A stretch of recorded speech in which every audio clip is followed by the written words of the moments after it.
Hi everyone, I'm Sandie La Nae. Welcome to Psychic Creations History Series. You are about to embark on a blast to the past.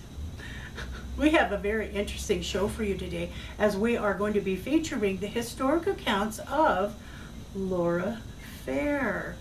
She was a recognized citizen in Virginia City as she ran the Tahoe House in 1863 to 1870. And portraying the lovely Mrs. Fair is the even more lovely Kim Harris, Chautauqua performer. Thank you so much for joining us today. Well, thank you, Miss La Nae. I'm just so happy to be here. Well, Laura, we are very happy that you are here too. So, could we get right into the show by asking you, Miss Laura, to tell our viewers all about yourself? I'd be happy to. Thank you. Well, I was born Laura Ann Hunt on June 22nd of 1837 in Hollis Springs, Mississippi. At the age of 16, I was a genteel Southern belle when my dear dying father wanted to be sure that I would be well taken care of when he departed this earth. So he arranged for me to marry a Mr. William H. Stone, a man decades older than myself, and thought to be a wealthy businessman hailing from New Orleans. What he was, in fact, was a liquor salesman and a dissipated man. And despite my repeated attempts to get him to give up drinking his whiskey, he would not.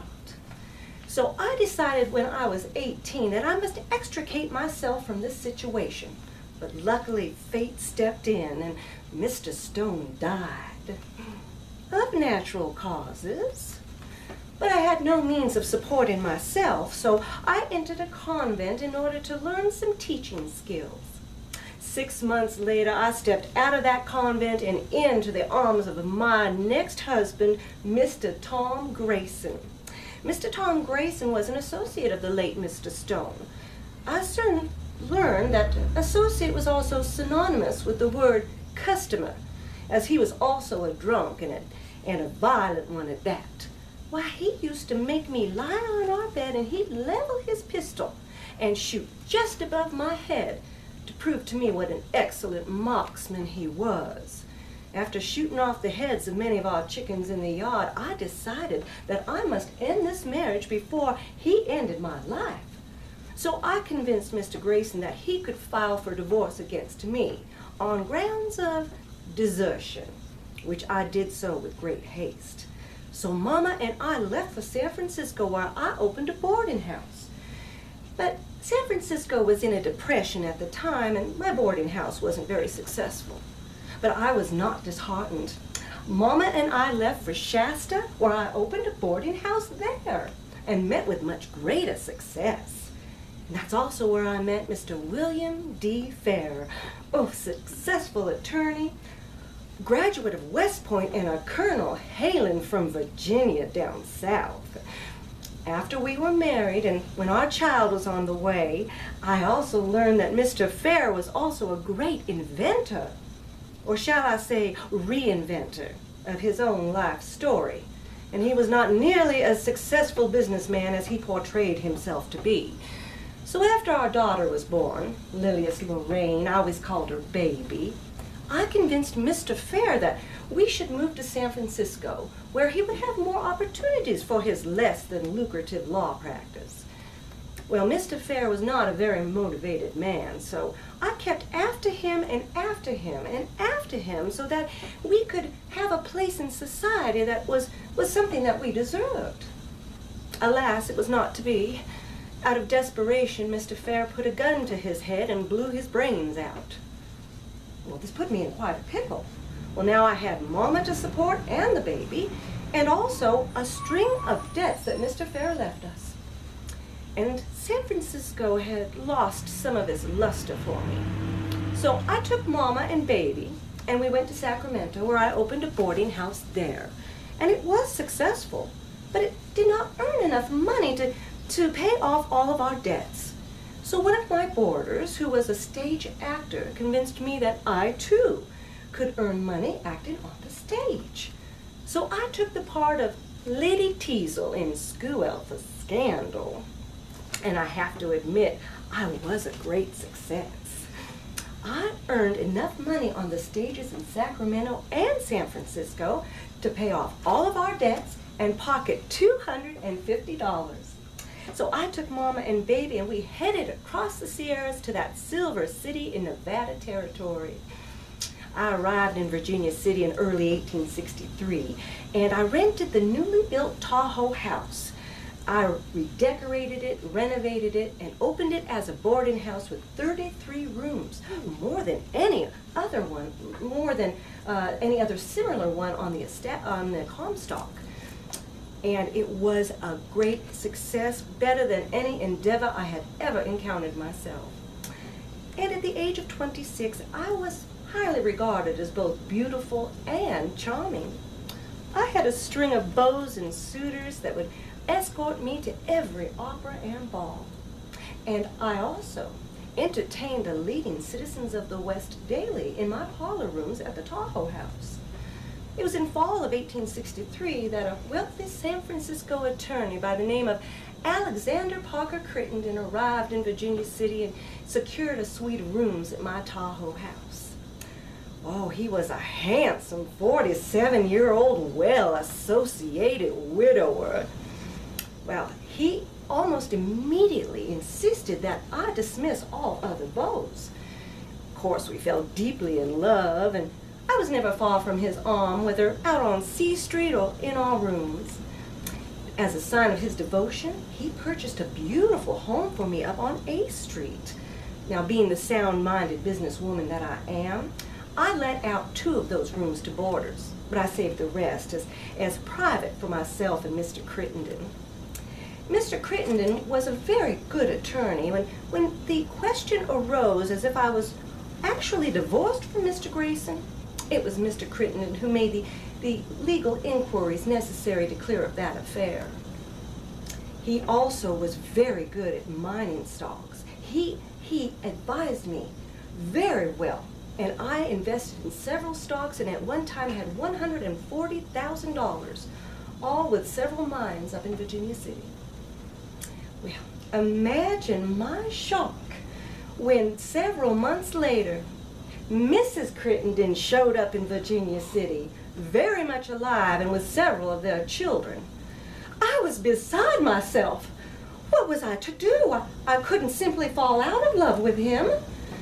Well, eventually Mr. Crittenden did convince me that he had always intended to divorce Mrs. Crittenden, and he professed his undying love to me, asking me to marry him. Of course, I said yes. Alas, days turned into weeks, and weeks turned into months, and months turned into years, without Mr. Crittenden fulfilling his promises. Always the excuses and the letters. Oh, those letters full of such passion, threatening to kill himself or us both if I ever left him. I saved every letter, and every letter brought me back to him. For 7 long years, I followed Mr. Crittenden between Virginia City and San Francisco, hoping and praying he would leave his wife and family. The entire affair was so wearisome and taxing on my health that my doctor, Dr. Lyford, had to prescribe larger and larger doses of chloral hydrate just to soothe my nerves. And then eventually I developed some very serious female issues that put me in a state of hysterics for a short time each month. And then I even married a 4th time to a Mr. Jesse Snyder, a man that I did not love, in an effort to leave Mr. Crittenden and to get on with my life. When Mr. Crittenden found out, he was furious. He threatened to kill Mr. Snyder or us both for what we had done. I remember very clearly the night that Mr. Crittenden came to my rooms and pounded on the door, demanded to be let in. And I refused, but he knocked the door down and threatened me, I thought, with my life. I went and got my pistol, and I fired over his head. I never intended to hurt him. No, that was not my intention at all. I just wanted him to know that he had frightened me so. Well, eventually we reconciled, as we always did, and he sent his wife away to Indiana to obtain a divorce, never to return to San Francisco. I rejoiced. I had finally won my battle. I would finally become the rightful Mrs. Crittenden. And months later, when I was doing business with a furniture salesman, imagine my surprise when I learned the news that Mrs. Crittenden was due to return to San Francisco. And Mr. Crittenden had purchased all new furniture for their home to celebrate the occasion. I was furious. Well, Mr. Crittenden tried to explain to me that he had never intended to live with them, and in proving that, he moved all of his possessions into my home. I confess, I was desperate. Was this one more lie in a string of lies? I convinced myself that if I could be present when Mr. Crittenden met his wife at the train in Oakland, and if I saw any sign of affection, I would know that Mr. Crittenden could no longer be trusted. So on November 3rd of 1870, I disguised myself with a large black hat and a large veil, and I threw on a large black cape, and I followed Mr. Crittenden onto the ferry El Capitan. As we crossed the San Francisco Bay, I stayed hidden from him, and I was unable to follow him as he disembarked the ferry in Oakland. But from my vantage point, I could see them clearly when he re-embarked with his family. And as they were seated, Mrs. Crittenden slipped her arm through his and gazed at him with such genuine love and adoration that I knew I had my answer. And what I now know is this. In a moment of hysterics and blind rage, I pulled the trigger on my Sharp's Derringer, and my Mr. Crittenden was no more. 4 times married, twice divorced, and twice widowed, all by the age of 33. I finally came to my senses in the courtroom of my trial for the murder of Alexander P. Crittenden. From that terrible day in November until March of 1871, I lived in a state of hysterics and delirium. I was told that I even bit a piece of glass out of a tumbler of water that had been offered to me, and my doctor, Dr. Lyford, had to extricate that from my mouth before I swallowed it. After that, they would only let me use a tin cup. Dr. Lyford kept me sedated through the entire trial with a mixture of chloral hydrate and other opiates.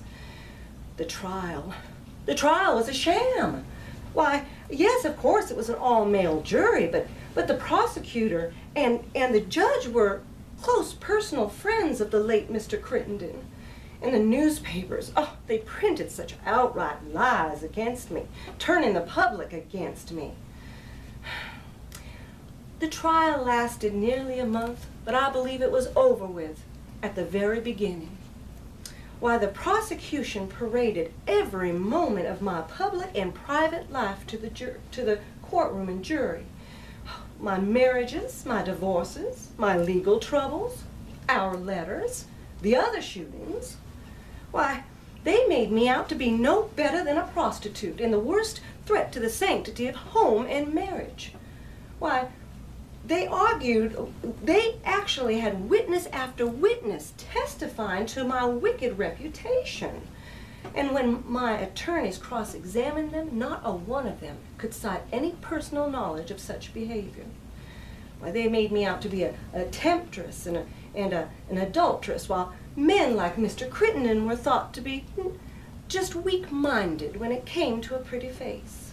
It seemed that my only support came from suffragists like Emily Pitt Stevens and Susan B. Anthony and Katie Dean Stanton, who were repeatedly referred to as strong-minded women, and like myself, better than we ought to be.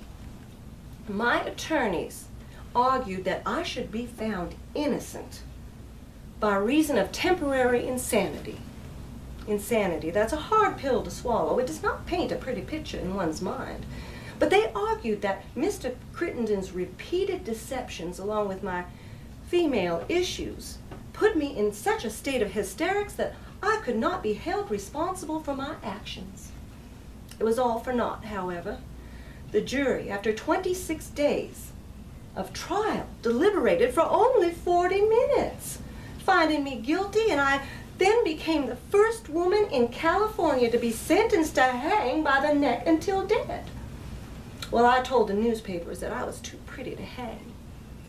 And after just a few months, with only a few days to spare, my attorney secured me a new trial. He got my sentence overturned, and I got a stay of execution. He submitted that I had been tried unfairly solely on my reputation, and as well that the defense did not get the final argument. So in this trial, he explained to me, much to my dismay, that I would not be able to testify on my own behalf because I had appeared a bit too sane in the first trial. He said that in this trial I would be tried solely on the idea if I was sane at the time that I pulled the trigger. Once again, uncomfortable with the question of my sanity, I submitted an expert testimony of several doctors, explained the causes and the signs of temporary insanity, including my own diagnosed female issues. Well, the jury deliberated much longer in this case, but they eventually returned with finding me not guilty. I was so excited. Finding me not guilty. And I rejoiced that I would finally be able to return to society with open arms. Imagine my disappointment when life after my acquittal was not exactly as I had imagined. Why, I was found not guilty. So why was I not welcomed back into society with open arms? Why am I continuously shunned on the streets of San Francisco?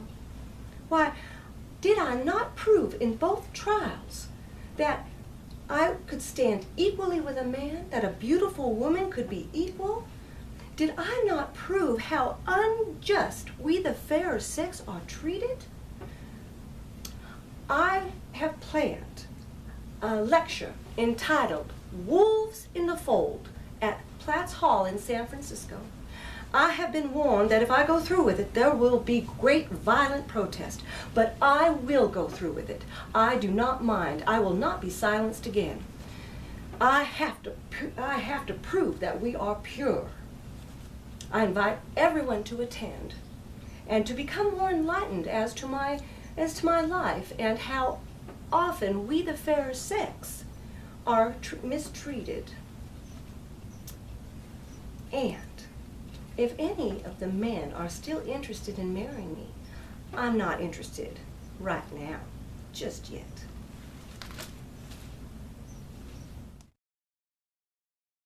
Laura Fair, it has been so interesting learning about your fabulous history. Now with you, Kim Harris, can you tell our viewers how you were inspired to create the Laura Fair character? Yes, I can. I'd be happy to, because it's kind of a funny story. Actually, when I had a friend who had talked about Laura Fair as a part in a play, and I kept thinking that she was the wife of another Fair who lived in Virginia City. And she was benevolent and gave to the Catholic Church and so forth, and I thought, oh, you know, that sounds like a okay character. And she would tell me, no, no, no. Laura Fair is the one that killed her husband and was the first woman that was sentenced to death in California. And she killed her lover after, you know, a 7-year affair with him. I think it was about a 7-year affair. And so I thought, oh, okay, this isn't an upstanding woman. This is very interesting. And so she was in Virginia City and for a short time, and she was also in San Francisco. And so I thought her story was very interesting because it wasn't just, you know, a cut and dried. She was basically driven to it by several different venues. Mm-hmm. And she's just a very interesting character to me. Mm-hmm. Yeah. I eventually, the most famous working girl, Julia Boulay, I got talked into portraying her, and her story is very interesting too. It's not another story that's not cut and dried. I portray Lillian Virgin Finnegan, who started the candy dance in Genoa, And did I say 4 or 5? Is that Charlie. 3, 4? Charlie, thank you. From the audience. Yeah. Yeah, no, this is good. I need help, obviously. Charlie Parkhurst is a stagecoach driver, and that's another interesting story because Charlie was in this area, drove with Hank Monk, spent most of his life driving, and then retired when he got rheumatism. And upon his death at an old age, he was given a funeral by the Oddfellows, and the Oddfellows was an organization he belonged to. They discovered that he was a she. So she, Charlotte, had lived her entire life as a man for very interesting reasons. She was kind of forced to do that so she could drive a stagecoach. Otherwise, they would never have hired her. Mm-hmm. And then, yes, my 5th character is Laura Fair. And it was mainly because I had to have another use for a ball gown that I spent money on. Well, I think that's a real good reason. But she was a very interesting story because it was not cut and dried. I mean, she had idiosyncrasies about her, but she didn't live to a conformed standard. You could never keep her down. She wouldn't let anybody tell her she couldn't do something, and she wasn't afraid to marry anyone. Right. Yes, that's obvious. But she kept marrying up, she thought, and she truly wasn't in love with who was she in love with? Yes, Alexander Parker Crittenden. Yes, I lost his name. She truly was in love with him, and he strung her along. Mm-hmm. And by today's standards, we know that she had what we call premenstrual syndrome, or PMS, and she had several female issues. And I believe that affected her decision making towards the end of his life. And she had convinced herself that just by, watching he and his wife, that he was not going to be true to her. And I have to say that I agree with her because he strung her along. Yeah, for 7 years. Yeah, he was never going to let go of his wife and his family and his standing. So I thought that was an interesting story. Sure. Yeah. And you got a use for your beautiful ball gown. Yes, this ball gown that was actually I had made for a Civil War ball. The Battle-Born Civil War reenactors threw a ball each year, and I had to have this made. But at the expense that I spent on it, I had to have another reason to use it. Sure. And this is interesting how I found Laura because I kept getting confused with who she was. There was another Fair, in Virginia City, and his wife, is who I thought Laura Fair was. And when I found out her story, I thought it was much more interesting because, it was never say die. You couldn't keep her down. Sure. She was married several times, and she didn't let that affect her. She was the darling of Virginia City. She had beaux left and right, and she wasn't afraid to conduct business and open boarding houses. The interesting thing about her, though, is she felt she was upstanding. She was introduced to Julia Boulay by Julia's very good friend, who the name escapes me right now, but she was insulted that she was expected by Julia's friend to associate with Julia. Julia was a fallen woman. Julia was a prostitute, and Laura and her mother were just appalled that they had to even run into her on the street. Mm-hmm. So it's interesting that she became a mistress, but Laura felt in the eyes of God that she was married because she and Crittenden loved each other. Mm-hmm. She actually at one point told Mrs. Crittenden, when Mrs. Crittenden came to meet Laura, and said, "I will never divorce my husband," Laura said, "You aren't married. You are the adulteress, Mrs. Crittenden, because he is not in love with you. He's in love with me. So in the eyes of God, we are married and you're the adulteress." So she kind of started to sound a little crazy, but that is how much she felt that she was in the right. Yeah. And she get absolutely loved him. And she did at one time try to break free of him, and it didn't work, as you heard in the monologue. It didn't work, and he got her back. Isn't that interesting? I'll be darned. Yeah. Now, if you don't mind, Miss Kim and Miss Laura, I really like to ask our history guests one particular question that's dear to my heart. When you were doing research on Laura Fair, do you feel that you were channeling her, or that she was speaking to you to find just the perfect information to speak about her? I do, and I wondered at first if I could find her, because I do ask when I'm performing a character, and I mentioned the 5 that I'm performing. I ask for their help because it's not just a play, it's teaching about their life. It's showing, it's trying to fill in the pieces that people who've written about them don't know. So I feel I have to ask their permission and portray them in a sensitive way, but in a realistic way, because everybody is flawed. And Laura was flawed. I believe Laura was very narcissistic. Okay. Oh, sure. And I believe that she was a very smart businesswoman that nobody could put down. I believe that she probably, for what she knew of love, she probably did love him.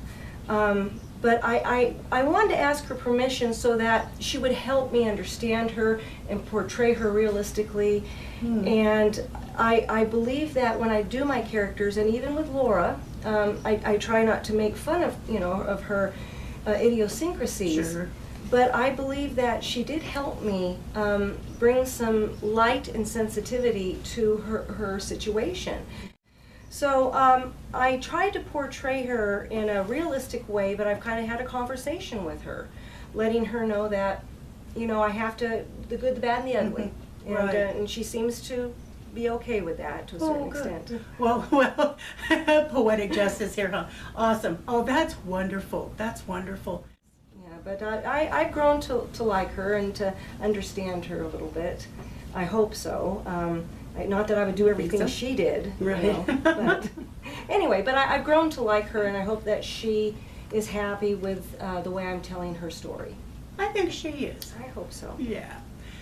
Kim, thank you so much for being a wonderful guest Well, thank on you. Psychic Creations History Series. It's always a pleasure. It is. Well, thank you. Sandie. Yes, you've been on our show quite a few times. I like that idea. Some people would call it multiple personality. Oh, well, Disorder. and I know. And thank you, Laura, for being a guest on our Psychic Creation History Series, too. Well, you're very welcome. All right. Thank you so much for joining us on Psychic Creation History Series. And if you would like to be a guest on the show, you can contact me at my website, which is www.sandypsychicstones.com, or at my email address, which is admin@sandypsychicstones.com. Thank you for watching Psychic Creations, and remember, history created who we are today.